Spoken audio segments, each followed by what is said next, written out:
Hi friends, welcome to our channel.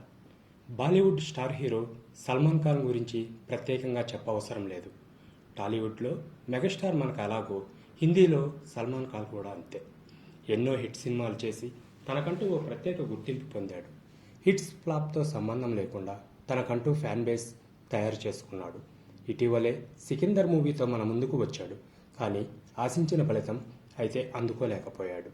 ఈ చిత్రంలో సల్మాన్ ఖాన్కు జోడీగా పూజా హెగ్డే నటించింది.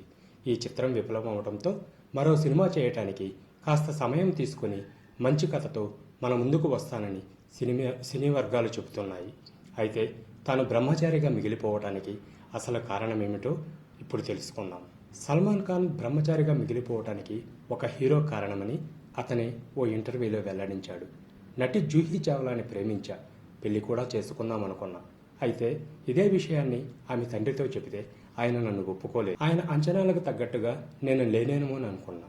అందుకే ఆమె కూడా ఆలోచించకుండా నన్ను రిజెక్ట్ చేసింది. పెళ్లి చేసుకుంటే ఆమెనే చేసుకోవాలని చాలా కలలు కన్నాను. కానీ అవన్నీ మధ్యలోనే ఆగిపోయాయి.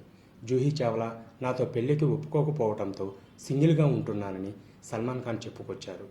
ఆమె మాత్రం జయమాత్యని పెళ్లి చేసుకుని సంతోషంగా ఉందంటూ ఓ ఛానల్కి ఇచ్చిన ఇంటర్వ్యూలో చెప్పుకొచ్చాడు సల్మాన్ ఖాన్. ఈ వీడియో మీకు నచ్చినట్లయితే లైక్ చేయండి, షేర్ చేయండి, సబ్స్క్రైబ్ చేయండి. Thank you.